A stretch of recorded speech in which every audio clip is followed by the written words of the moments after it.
No one's on Zoom. Well, no one's here anywhere. I was stuck behind the damn Wienermobile on the freeway. Excuse me? The Wienermobile, the old Wait, it was really on the freeway? Yeah. Oh, that's funny. Hello. Okay, so let me share the screen here.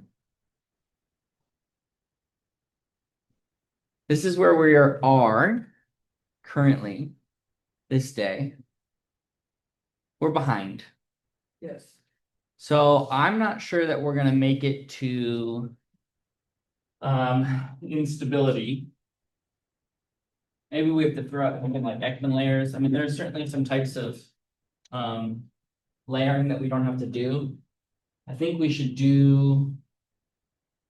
So we're finishing vorticity and non-inertial reference frames. Uh-huh. I think we should do the applications today, which is supposed to happen here. Then we need to think about laminar flow and boundary layers. And I think that might be all we get through. I see. I want to see a laminar flow too. Yeah, laminar flow is straightforward. So it's just how we think about the mathematics when everything's flat. Okay. This is where we were. We were thinking about the Brunt-Väisälä frequency, right? And we were thinking about waves on internally stratified medium. So here the stratification is in the vertical direction. And the question is, what are the requirements for gravity waves versus convection? You follow that?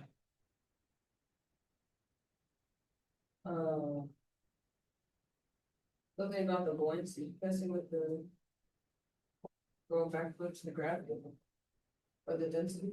The densities are restoring, or the buoyancy and gravity are the forces that drive these waves for sure. With buoyancy being the restoring force, right? But what is it about this image that I'm showing you, which is it's temperature on the horizontal and it's altitude on the vertical. Now I say temperature, but sometimes what I mean is density. So maybe we can use this as a slight approximation for density. So this is like a density gradient. If you tilt your head to the right. So where is it that I can have waves? And where is it that I won't have gravity waves?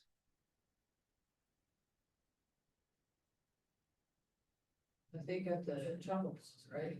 For non-gravity waves. Sorry, is it just right here? No, I think.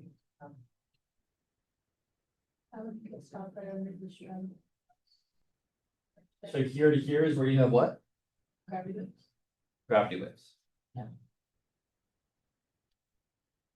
Okay, what do you have elsewhere?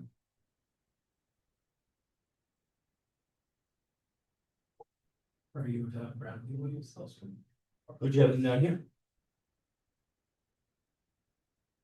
I think so. Why not?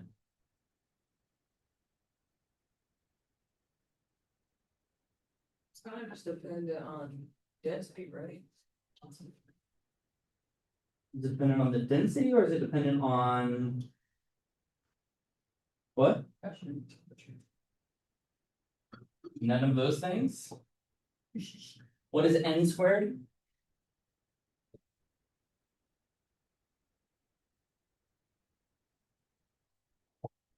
Negative G over rho naught. Partial C of rho. Ah, so it's not just the density. What is it?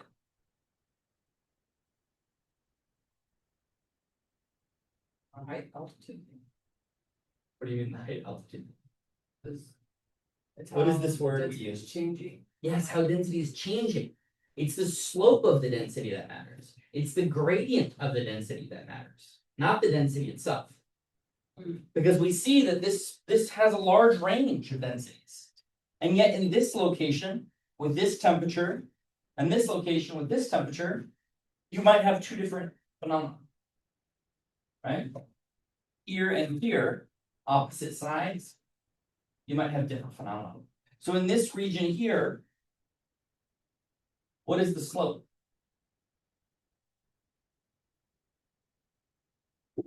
Positive. No, from here to here. What is d rho dt? Or d rho dc, sorry. Negative, right? So negative times the negative is the positive. And where did we see n squared previously?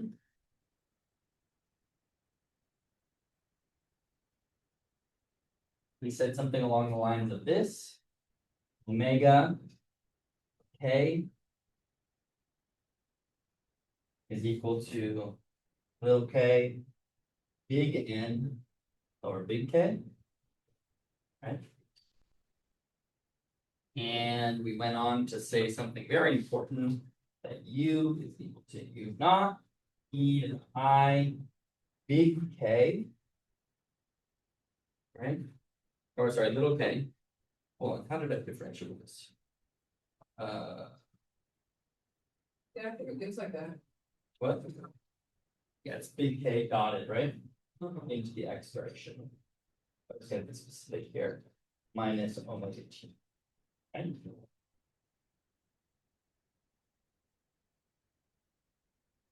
And so this has two different options.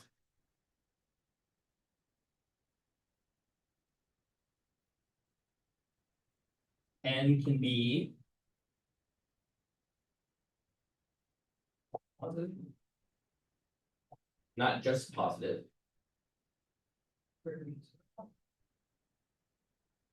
Not n squared, but n.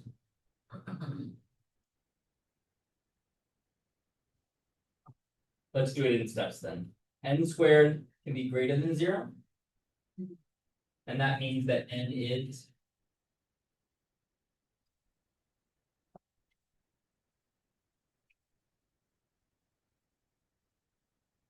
great.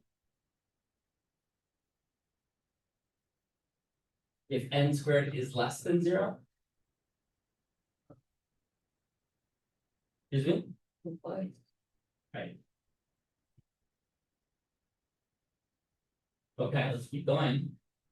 If n is real, what kind of solution do we have for u? Waves, right? If u is complex, or n is complex,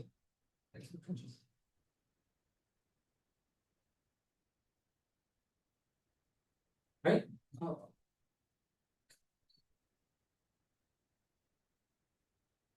Does that make sense? Okay. So we are talking about an atmosphere here, but there are other forms of stably stratified fluids. I don't have an example. A big one.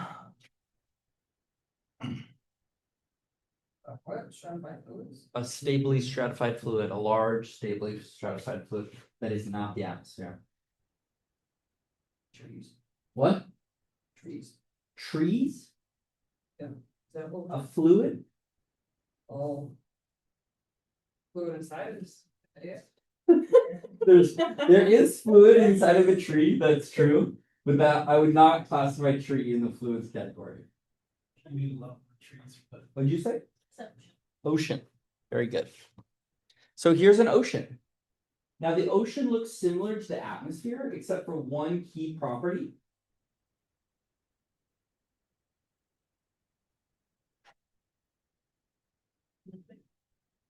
That's very good. Okay, that's not what I was going for, but that's very good. It's flipped from how we typically think about it. Okay. So the source of the heat in the atmosphere comes from what? The sun. Good.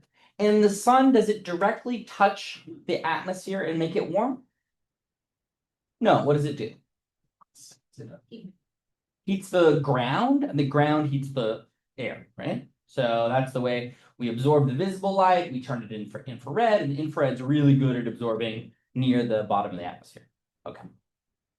The ocean's a little different, right? So what does the ocean do? Absorbs the heat itself. Is hot. Top is hot. And the bottom is cold. But weirdly enough, even as you go down in temperature, your pressure is going up and up and up and up and up. Right? So for the atmosphere, if we look back 1 second here, pressure is going up as we go down. Right? But the temperature is going up as well as we go down. They're correlated. In the atmosphere, the temperature is going down. Sorry. In the ocean, the temperature is going down, but the pressure is going up. Right? Okay. So this is how these two different gradients look. And so we can no longer use that, we sort of hand wavingly said, well, temperature and density, they kind of go together, right? That's the ideal gas law. That's clearly not the case here, right? This is not an ideal gas.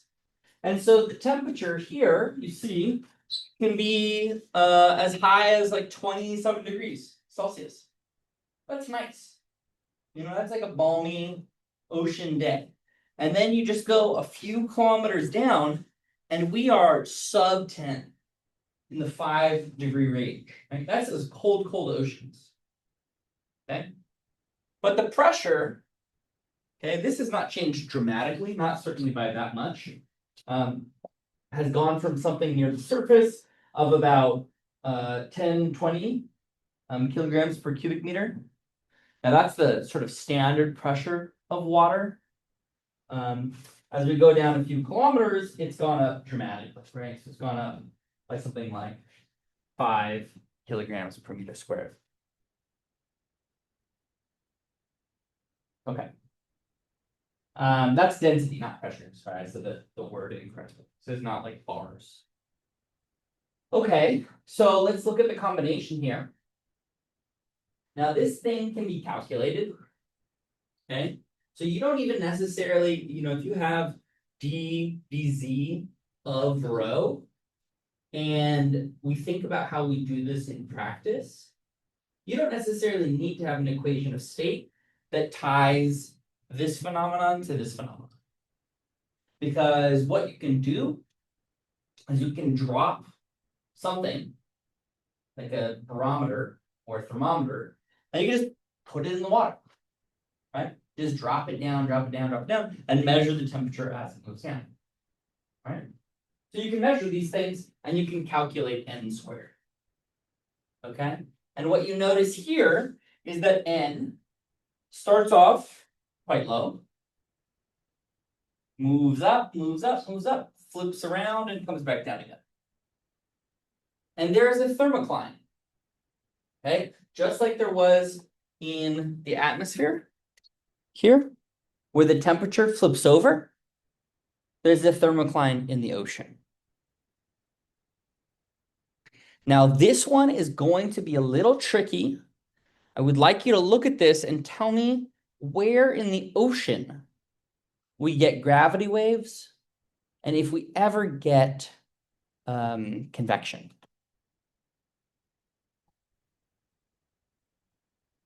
Yes, convection.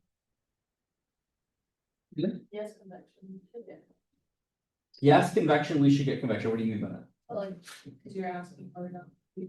Yeah. Yeah, where?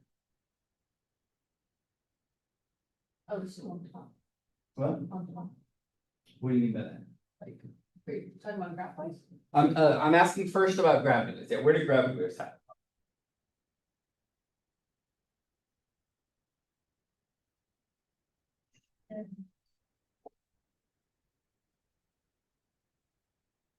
Below. Excuse me? Below. Gravity waves? Okay, so we go over here, we look at n. N is between 0.01 and 0. So in this region here, we get waves real. Waves real. Good. What above it?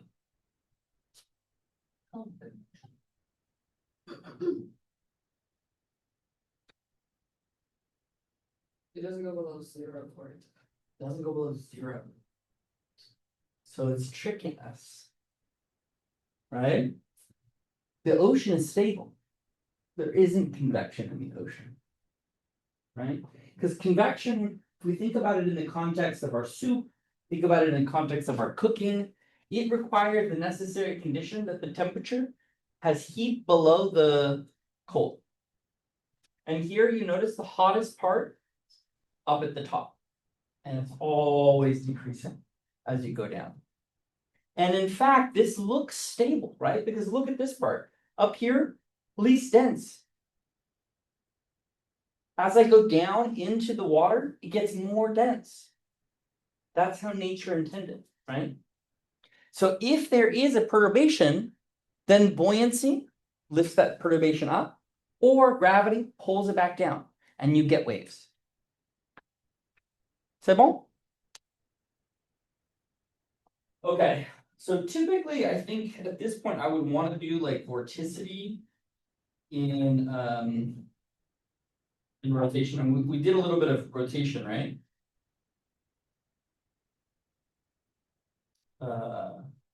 We saw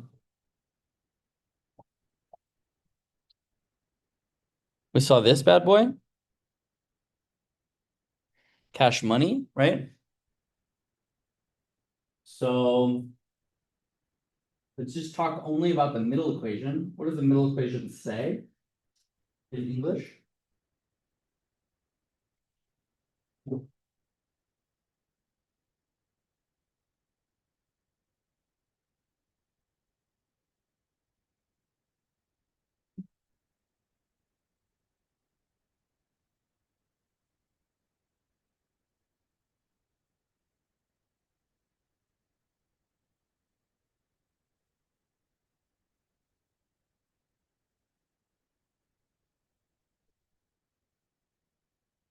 Should we start with the first one? First one easier? No, this middle one.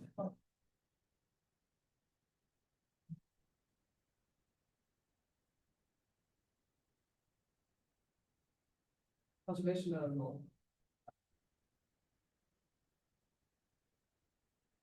Okay, what's the first one here? conservation of mass. Good. The unsteady in the advective terms are nothing. Or I could have written that the total derivative of the density was 0. So this one says the total derivative of the velocity times the density, which is the total derivative of the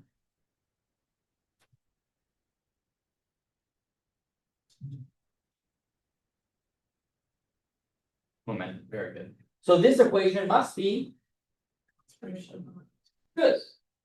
Another word we might use that is just in fluid dynamics, we call the conservation of momentum is something equation.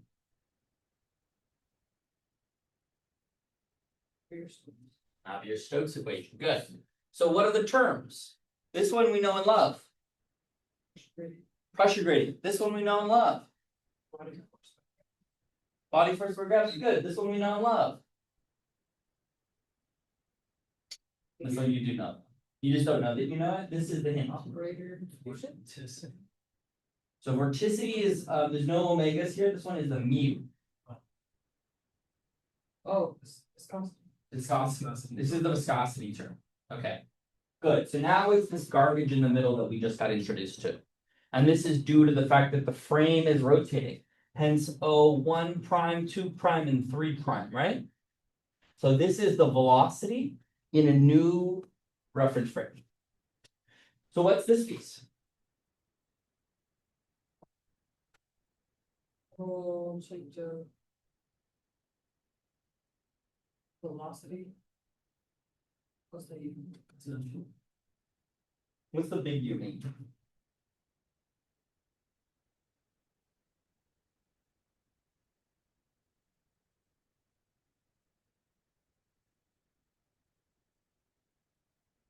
Here, let's do some interpretive dance. My body is the frame. Okay, X, Y, Z. Okay, imagine that the edge of this table is also X, Y, Z. This is frame 1, it's going to remain at rest. I am frame prime, and I'm going to move. Okay, So in that picture that we had from Monday, we not only moved over to here, we rotated, and we're spinning. Right? Okay. So what's U?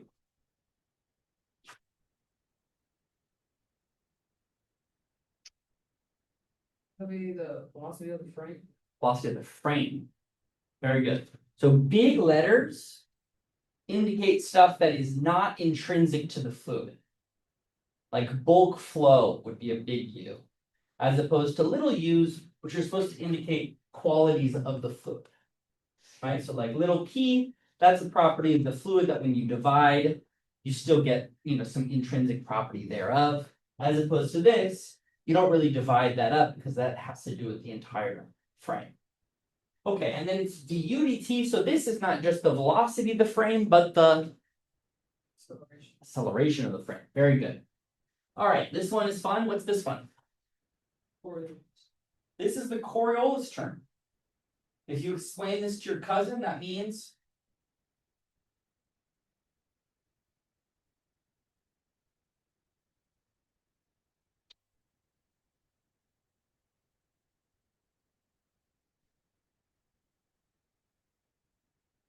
they're ready.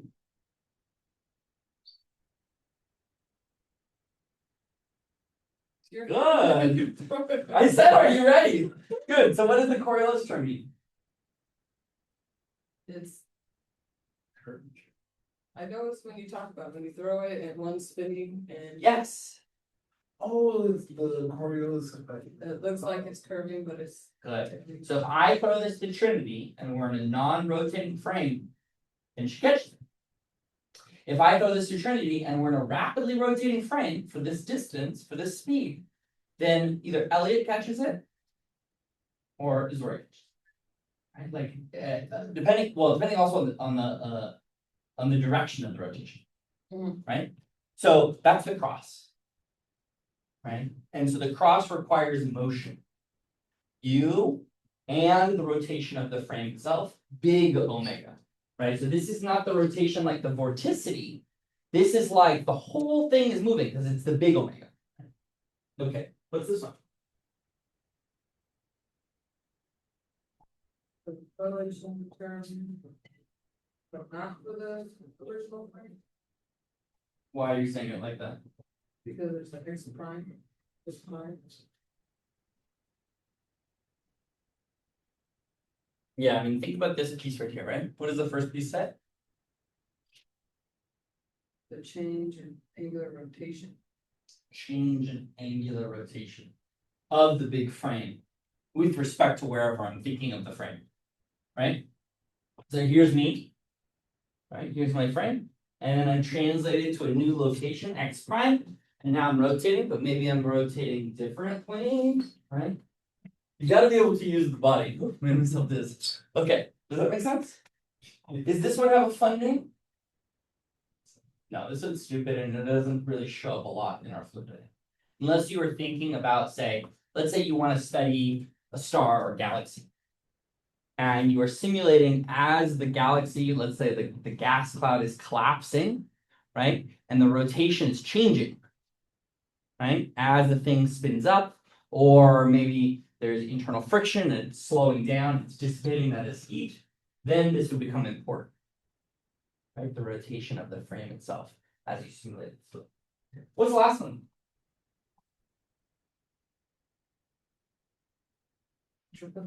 Centripetal. And you can tell that's centripetal because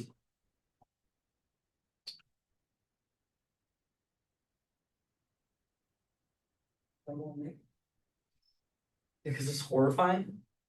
But mostly because of this.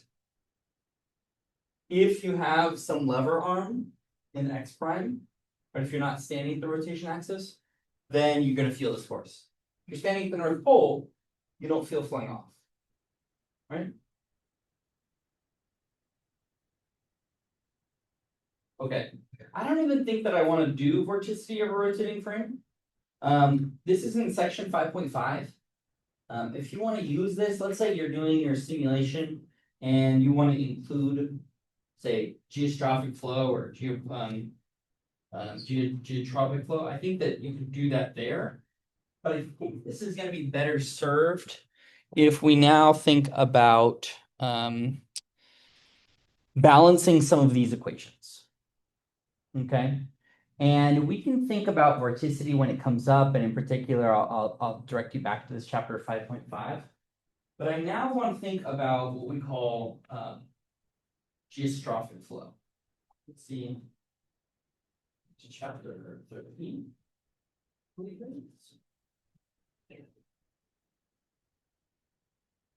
All right.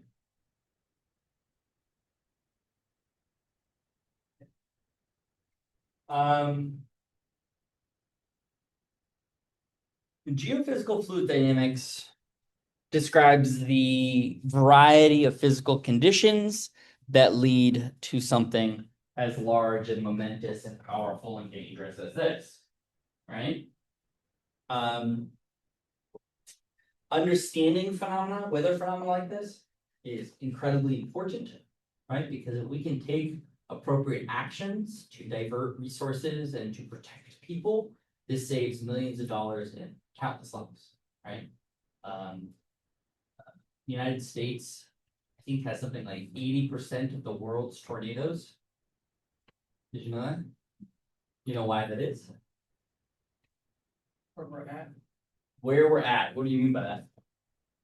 yes, it has to be some location or.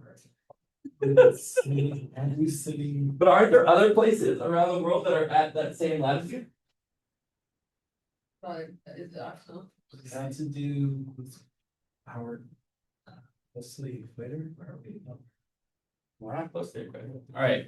Clearly, y'all did not spend enough time without internet as children. Because if you spent a lot of time without internet, you would do one of my favorite things, which is to just stare at atlases. That's what I did. Okay, we didn't have internet, so we read the backs of shampoo bottles. Okay, so that was my reading. So here is terrain. Okay, and what's great in a map like this in a Google map, you can really see everything, right? So let's go ahead and zoom out. Okay, you can see my friends and these places I want to visit. So you can see a lot of the geography. And Southern California, really cool geography. If you're curious about the geology here, you know, there's of course fault lines and there are mountains, and actually this entire region is volcanic, right? So the Sierra Nevada is volcanic in origin. Okay, and then if you go over to the right, you have this thing. You know what this thing is called?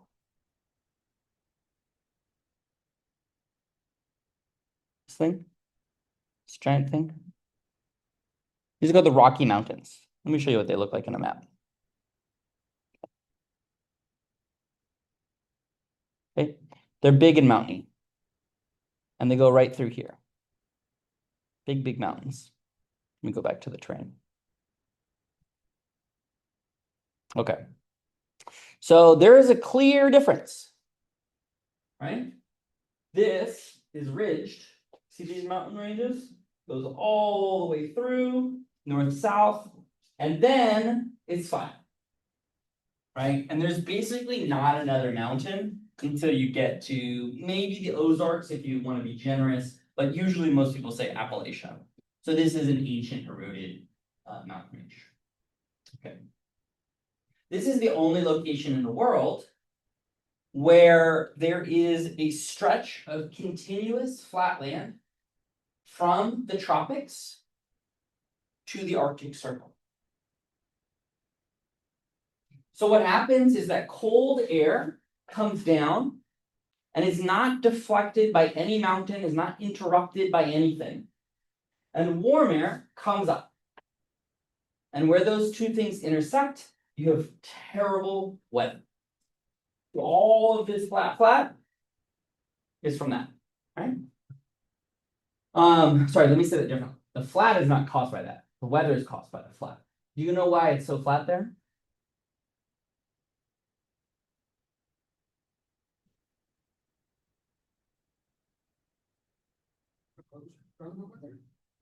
No. This one's even harder. Okay. Where were the first dinosaurs found? Earth. The Earth. Nailed it, Elliot, with the win. Okay, that's correct. They were found in Colorado. The first dinosaur was the Stegosaurus, found in Colorado. And it was found in what year? That's correct, 1860. Why? Why the fuck was it found in Colorado? Why not any of the places like China where people have lived for a really, really long time? Well, in fact, if you look at Colorado, this is a tangent. We're just gonna spend like 5 seconds here.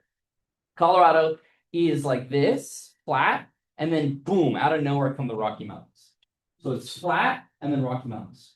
The Rocky Mountains are magmatic intrusions. This is granite.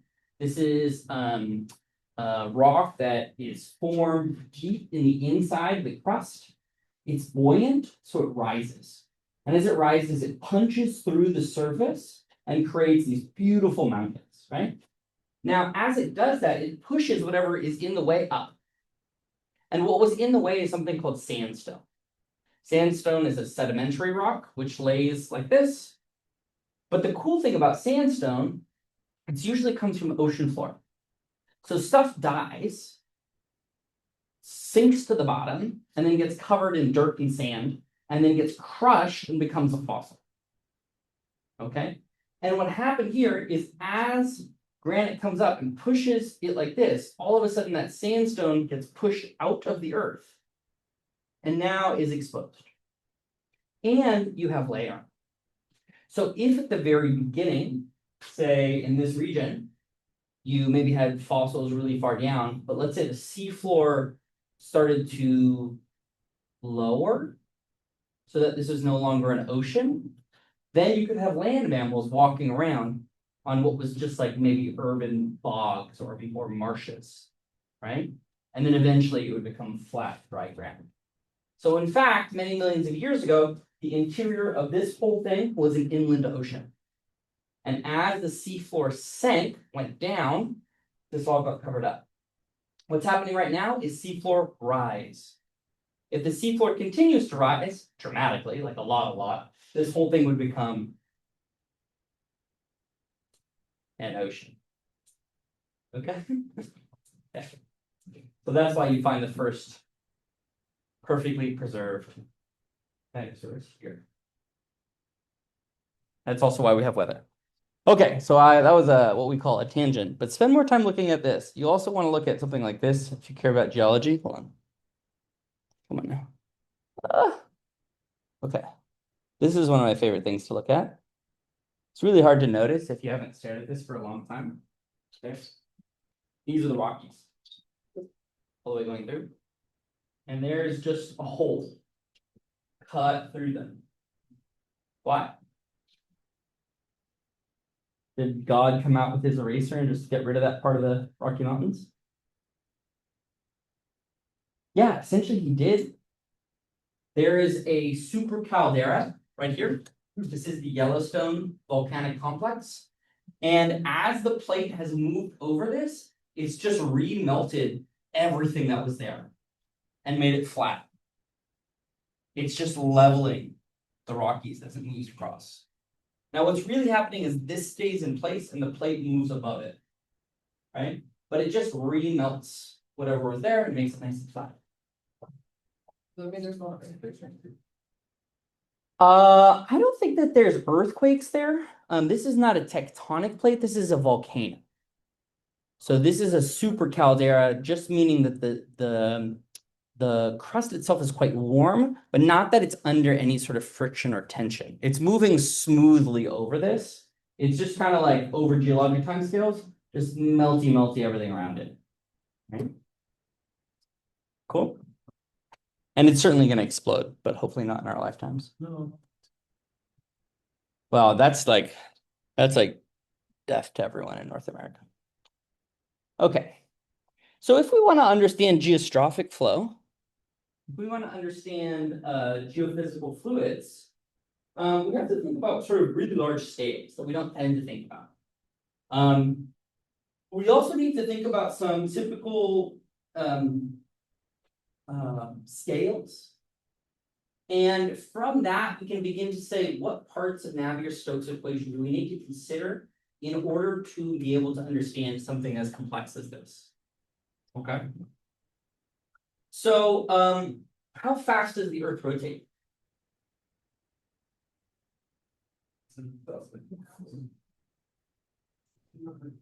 Is the number okay? And how long does it take the Earth to rotate once? 24 hours, very good. So we could be flippant, right? And we could say that is the first time scale to consider. Omega is 1/24, right? That's the rotational speed of the Earth. And now we need to begin to think about how does that compare to other things? So let's ask a few different questions, right? What are the speeds in the ocean? What are typical fluid speeds in the ocean? Like currents and stuff like that. Much slower. Just tell me a number.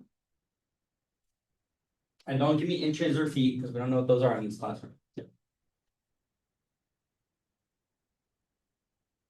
Okay, let me ask you a different way. What's the typical speed of wind? Why did I just ask for it? I said no feet. We don't know what those are. How fast is wind, but no. How fast is wind when it's not miles per hour? Are you calculating it on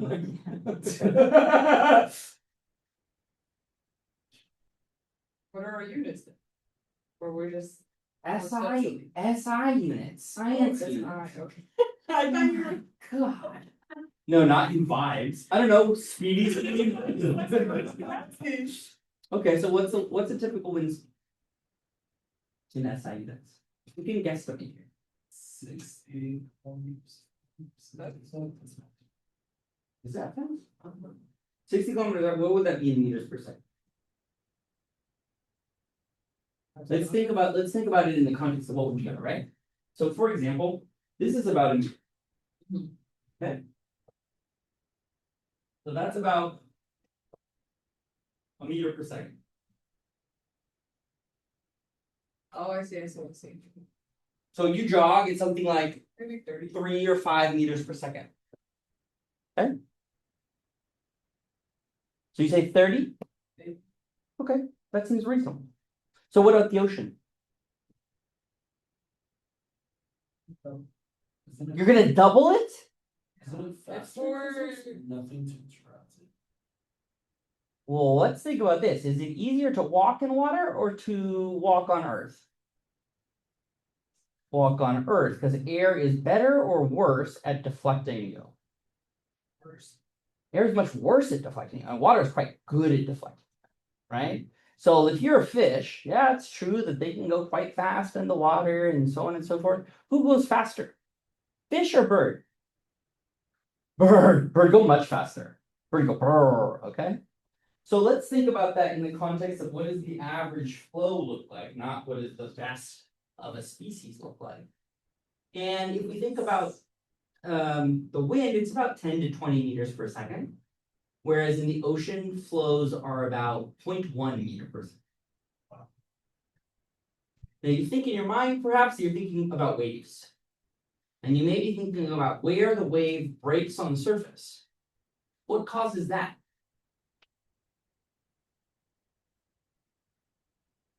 Has to do with you said that it's crashing into the land, Yeah, but what causes the wave to form? it's finding the air. The wind, right? And how fast is the wind moving? Much faster. So when we think inside of the fluid, when we think in the ocean, we're thinking 0.1. So we already know that with these two fluids on Earth, we have vastly different velocity scales, right? Okay. So let's think about some vertical variations. I mean, I already showed you this example of, let's just go back to this now. I already showed you this example of the stratification in the Earth's atmosphere. And we tend to write something as far as the stable the static stability, static stability, oh my god, I'm not gonna be able to say that. Static stability is written like this, which is like a vertical dense or a vertical pressure gradient. A vertical density gradient is equal to d rho dz plus g rho over c squared. Oops, and c is the wave speed.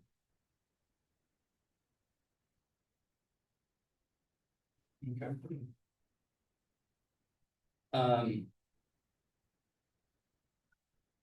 So typically what we say is that you have some vertical stability.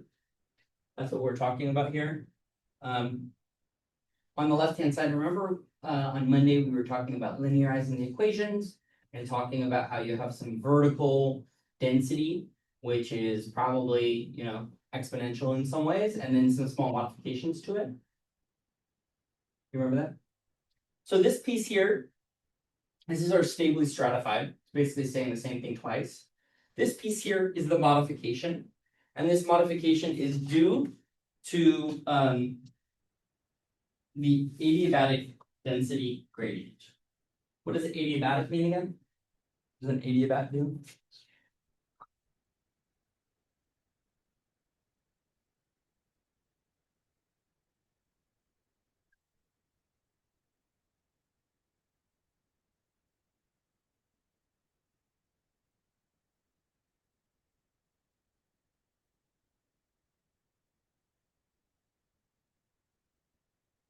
These get involved. He is not transferred, right? The gained or lost. Okay. So that piece on the right, that's the adiabatic density gradient. And what that says essentially is that we can make modifications to the vertical structure. We saw a little bit already that you can have waves in this region and convection in this region, right? Depending on n. If you're curious what that C is like, I'll give you a few examples. So this thing here is the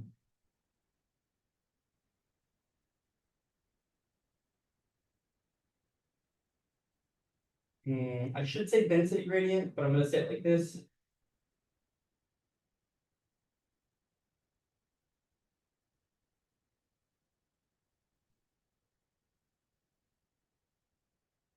Doesn't really be either. Okay. What is C for incompressible?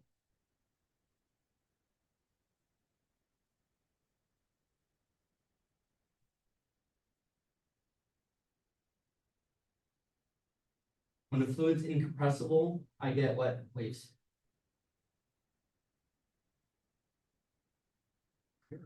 What? Is it zero? It's not zero. It's like this.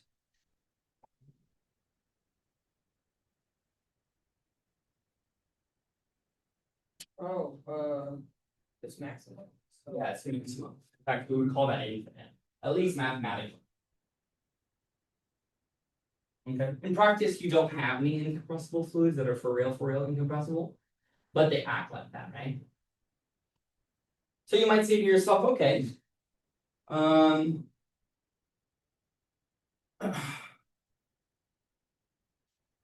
if you think about the sound speed, right?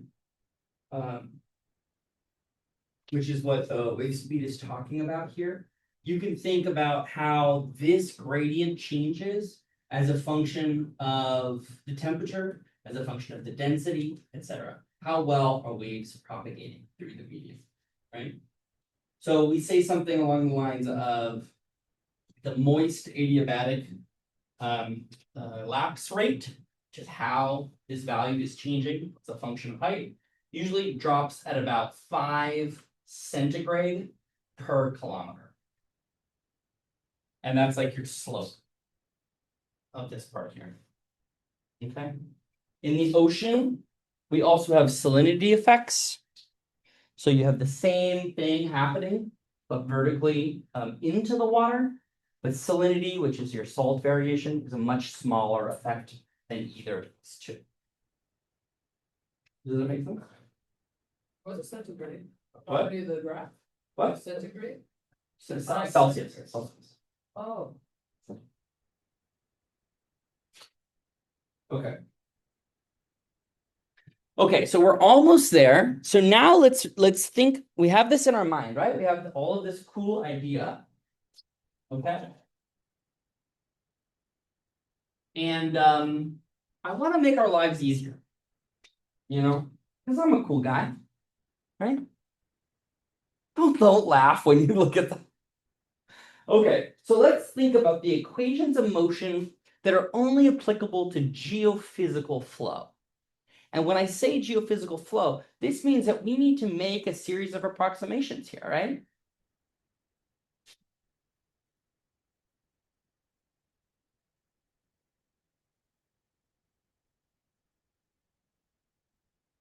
we're looking at the second equation?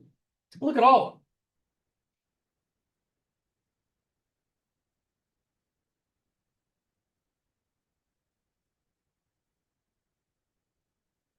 Looking at the second one. I think I would ignore Coriolis. What? Oh, it's our constant over the whole water, right? Okay, hold on. It's kind of like. Hold on. Okay. That's the opposite of what I wanted you to do. I want you to think about the whole planet. Okay, I want to explain phenomenon like ocean currents. I want to explain phenomenon like tornadoes. I want to explain phenomenon like weather. okay. So here's the picture that I want you to have in your mind. Okay. Here's the Earth. That's the sweet Earth. Okay. And you have layers. Okay. So it's vertically stratified, perhaps, to first approximation. How is it horizontally stratified? Same way. Let's assume that we have like horizontally constant behavior. Yeah, it's in rotation, but each of the layers, they're just sitting on top of each other. They're mostly the same, left, right. Right, we talked about that before. In the Boussinesq approximation, we said a couple different things. In order to make this approximation in the past, we said that del dot u at 0. Okay, we said that it's approximately incompressible. We also can say, well, let's take this piece here. Then the diffusive effects.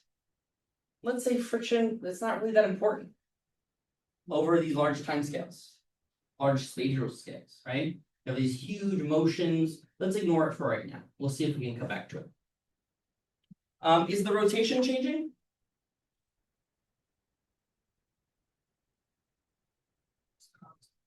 Excuse me? It is constant. What's constant? The rotation itself is. The rotation itself is constant. The Earth is not speeding up or slowing down, hopefully. So we can throw that one out. Okay, what does this one act like?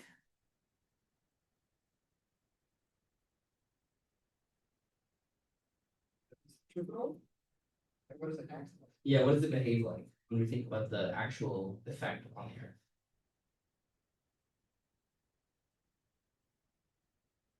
We talked about this with respect to rockets. Oh, it's greater at the equator. Its effect is greater than the equator. So essentially, what does it act like?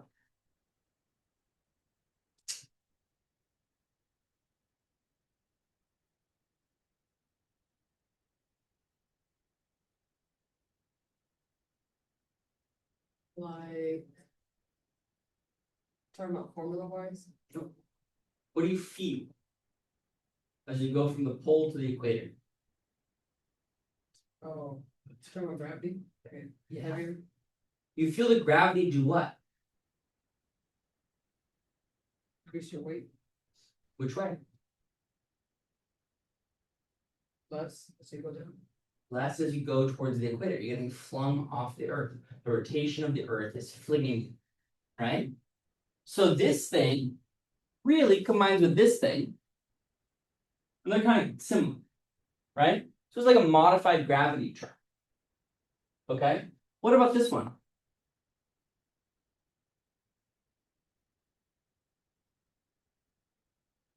Is the fact that the Earth is rotating around the sun, does that come into our fluid dynamics equations? You can ignore it. Yeah. So in fact, we ignore it in the same way we ignore this. So really, this one is the one that's important. The only one that I want you to hold on to is the one that you decided to hate on. So let's not do that, okay? So we're not going to throw away the Coriolis term. This one is the most important. I'm going to give him half these. I was checking. Oh, you're testing me. Yeah. Oh, that's good. That's so. No, that's the Let's best. choose the most important one. Uh-huh. Okay. Okay, so we're gonna modify the gravity equation. We're gonna throw away the terms that are the diffusion only, and we're gonna add in friction.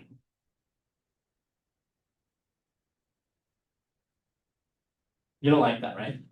Okay. Yeah.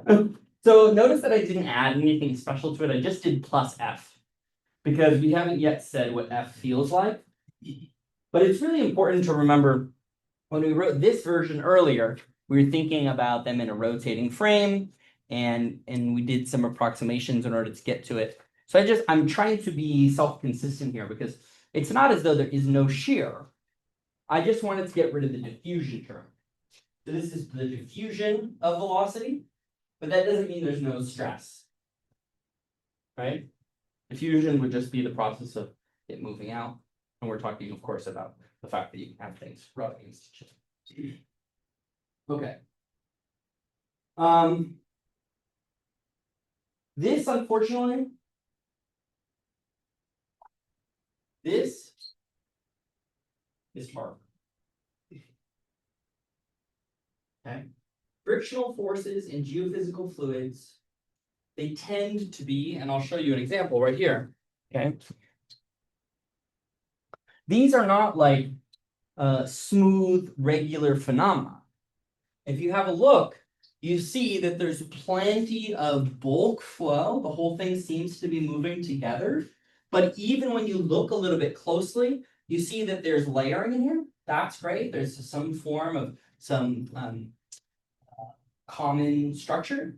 But then you just look slightly to the left of it, and there's no structure at all. This is due to mixing. This is due to turbulence. This is because stuff is getting mixed up, and it's taking kinetic energy, and it's turning it, instead of bulk kinetic energy, it's turning it into motion that is not going in the same direction. These are energy steps, right? So you take energy away from the system by converting it through frictional forces. Okay.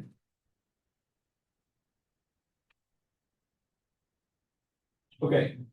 Generally speaking. Okay, yeah, we can use this example. This is cool. Generally speaking, we want to think about the coordinate system that we're going to use when we think about the Earth. What is that? Spherical. That would be great, right? Spherical coordinates are probably the best ones, spherical polars. And we're going to make a couple other approximations. Okay. So in general, we're going to say something along the lines of U, the absolute value of U and the absolute value of V are going to be much, much larger than the absolute value of W. What did I say there?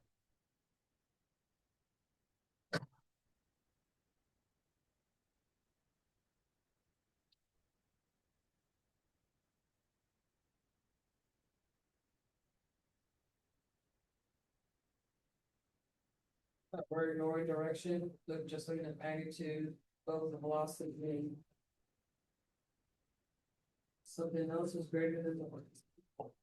No, not vorticity, but the W. Here's my W symbol, right? U and V are greater than W.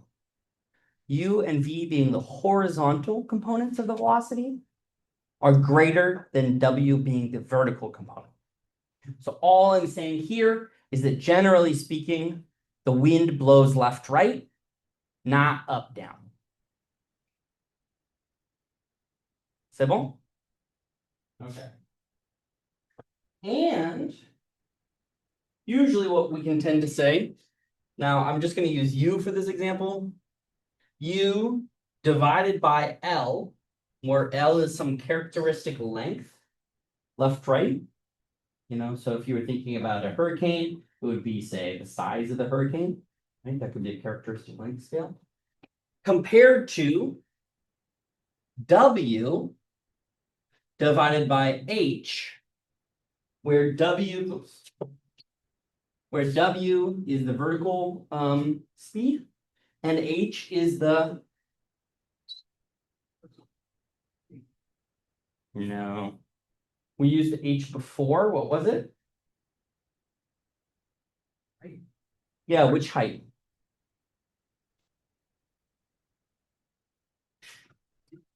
From the surface. It's a scale height, right? Z over H. So it's saying how quickly is the atmosphere changing.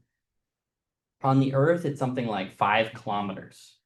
So if you want to see the atmospheric density go down by a factor of E, you simply have to go up 5 kilometers. Does that make sense? Okay. Another way of saying this essentially is that the speeds, right? You can see this here. The speeds here, they're much greater than the velocities. But the length scales that are of importance in the horizontal direction are much bigger than the heights. Right? Because these two things are approximately equal. If this thing is much bigger than this thing, and this is small, then it must be small times something big in order to get to this, right? So that this ratio is the same. We cool with that idea? Okay. So then this allows us to write our equations of motion. So I can do something like this, du dt, and I'm going to be a little tricky. I'm going to bring the Coriolis term over to omega cross u. We okay with that? Okay, and then I'm going to use minus 1 over rho naught. I'm going to put divide everything from this side by rho and put it all on the other side. Okay, and I'm going to have two terms here. This is going to be my del dot p. What is that term? Pressure gradient, good. And then this piece here is rho g. I'm going to do EZ, indicating this is in the z direction, plus F.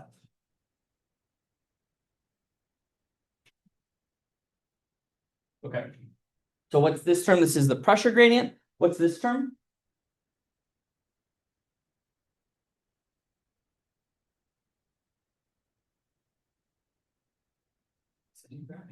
Modified gravity. It's a modified gravity term that combines centripetal acceleration and the gravity force because they're simply acting almost identical, right? And then this is friction. Good. So we simplify it our life, right? And of course, this piece is our favorite.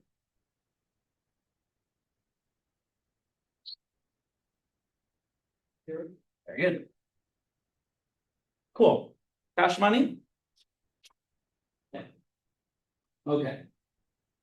So in fact, we can calculate this 2 omega cross u for the Earth.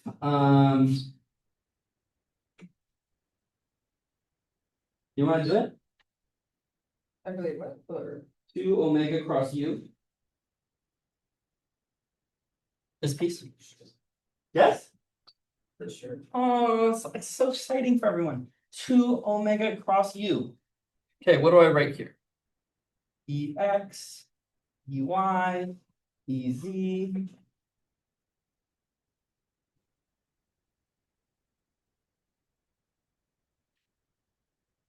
U sub x.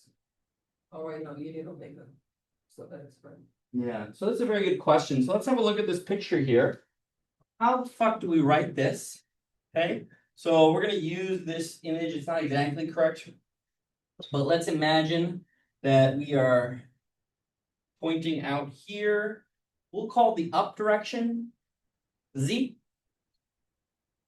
And we'll call this direction X or Y, whatever you want. Okay. And the rotation of the Earth is up. So, Right, but it's not Z, it's up in the unrotating frame. Remember, this is the rotating frame. So we have to be able to convert between these well. So in fact, there's a small dotted line here, right, that points in the direction of omega. Correct, Smectus? And there is an angle here that I'm going to call theta. And that angle, if you do inspection, you'll find that it is this angle. That angle, thankfully, is something that we know and love. This is the latitude. Right? Okay. No worries. Okay, so in fact, we can write omega in terms of the rotation. Okay, so omega is going to be a maximum when theta is what?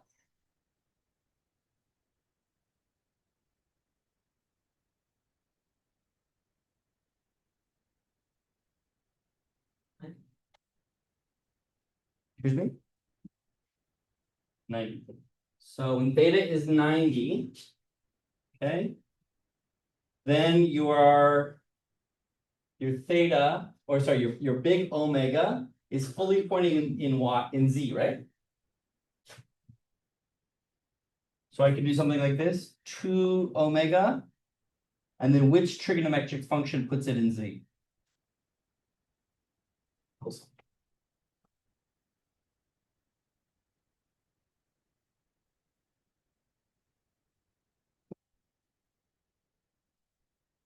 And if theta goes down to 0,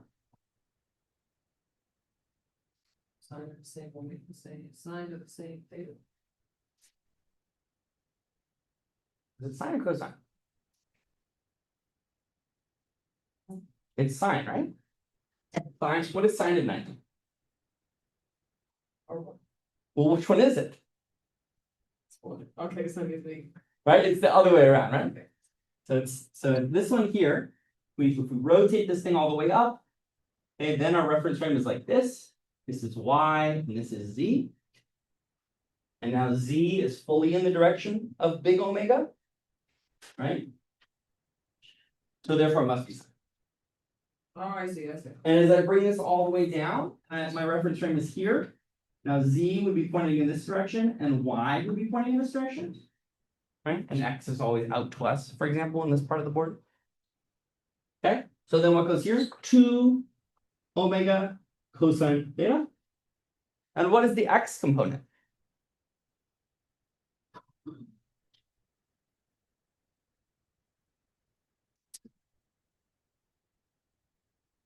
It's always us.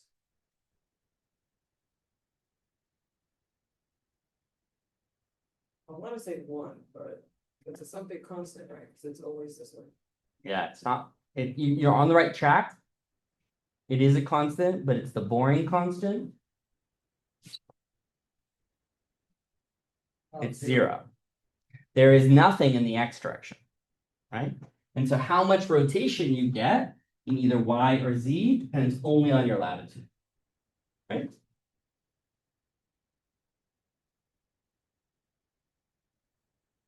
Because remember, Z is pointing at you and omega is pointing up in the board. So therefore, omega and X could never overlap.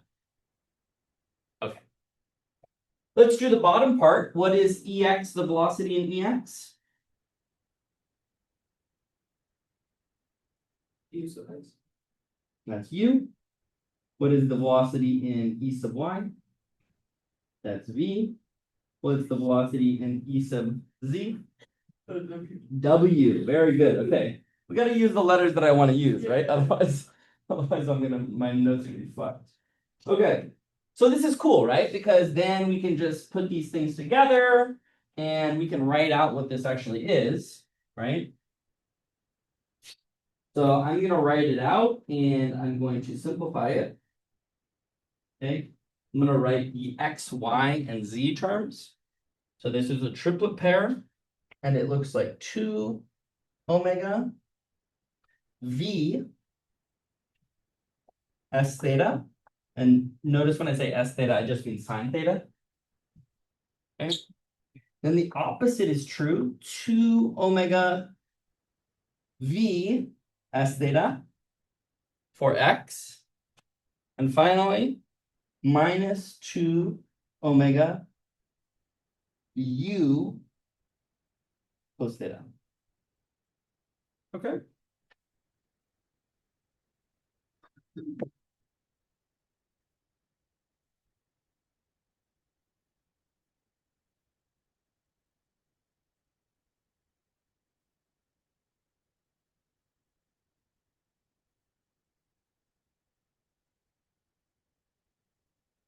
How are we doing?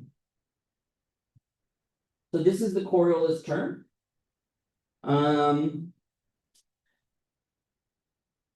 We talked about the. You have a question? No. Okay. We talked about this term. Some people like to take to 2 omega 2 omega s this s theta. Sometimes they like to call that f.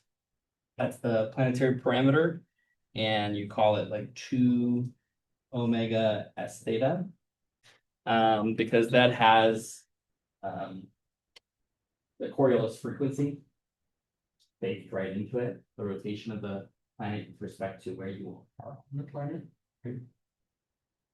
Gradient, or the determinant, right? Excuse me? You did the determinant of that? For EX, EY, EZ? Yeah. I thought the rest of them are two terms. Well, why did I get rid of them? Did you convert? No. Why did I get rid of them? Look at the board for a second.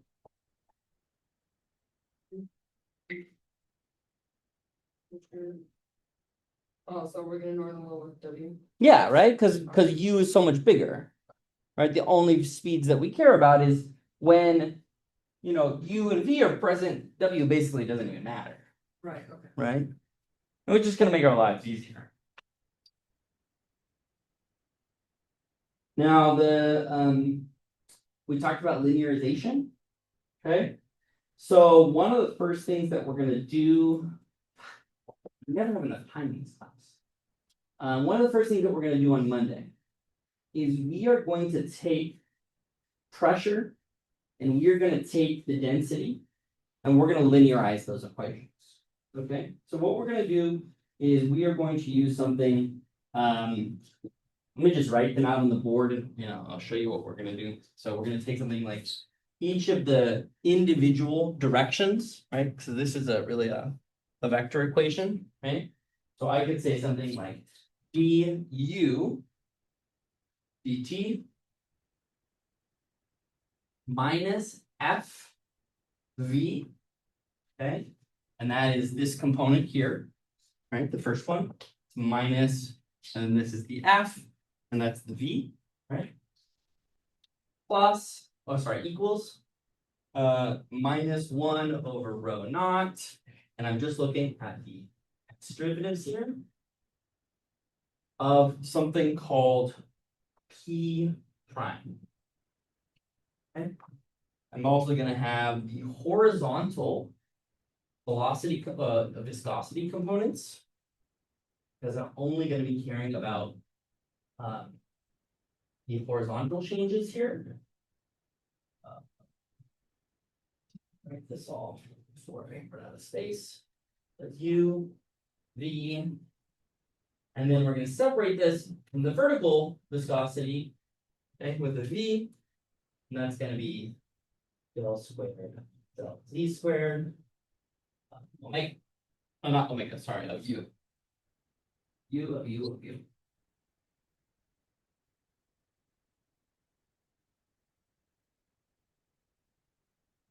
Okay. So this is all the things how we can do with u. We can do the same one for y. I'm not going to write that one. Okay. I'm gonna do that for y, but for the dw dt, this one has more terms. This one is minus 1 over rho naught z e prime minus g rho prime over rho naught, because we subtracted the whole side, plus horizontal viscosity terms.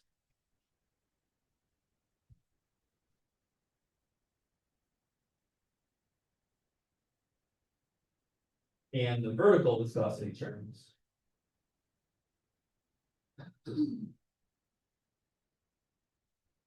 Okay. A lot already.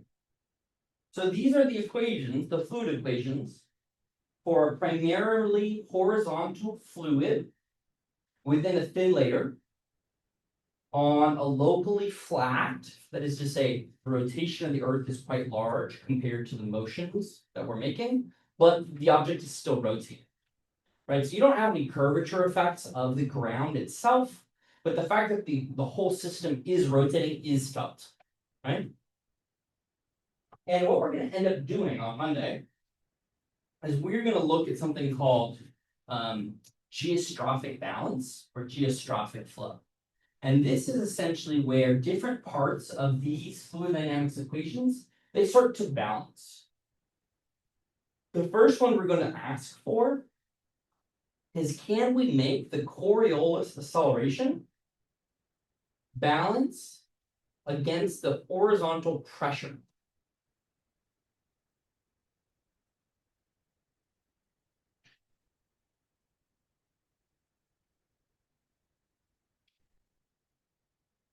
Does that question make sense? Horizontal pressure we need from. Meaning, I let's vertical. what? I want it to be vertical. Like from the top of the earth to the. Okay, so I need you to think about this as a layer like this, okay? Uh-huh. So you're thinking still about the whole Earth. Yeah. We did those equations, they're now baked in.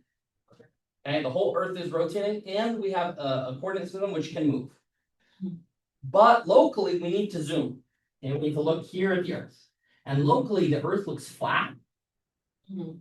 Even though we have these big, gigantic, so let's say this is the size of Ohio, and there's huge hurricane here, it still looks flat, because the Earth is so fucking massive, right? Mhm.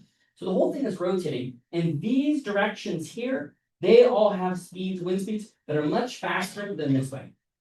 Mhm. Right? So we are going to begin to ask the question, okay, this whole thing's rotating around like this, rotating around like this. There's a Coriolis acceleration. Oh, but it's up. Yeah, as it goes around in a circle, right, as it's moving, there are Coriolis forces. And the question is, do those balance against any pressure gradients that I might find in the flow horizontal? Mhm. Okay. Why would I want to do this? Well, let me show you what we're going to do to assume this. We're going to assume steady state, which will let this thing be 0. And we're going to assume that these are small, such that all that I will consider is the balance of these two terms, this one equaling the other one. And then what does that give me? And of course, similarly for y. And then you can relate the vertical, the horizontal V and the horizontal U to pressure gradients.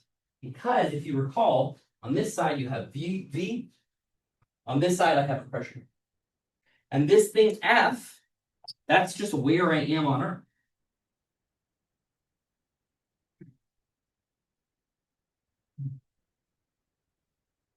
Okay.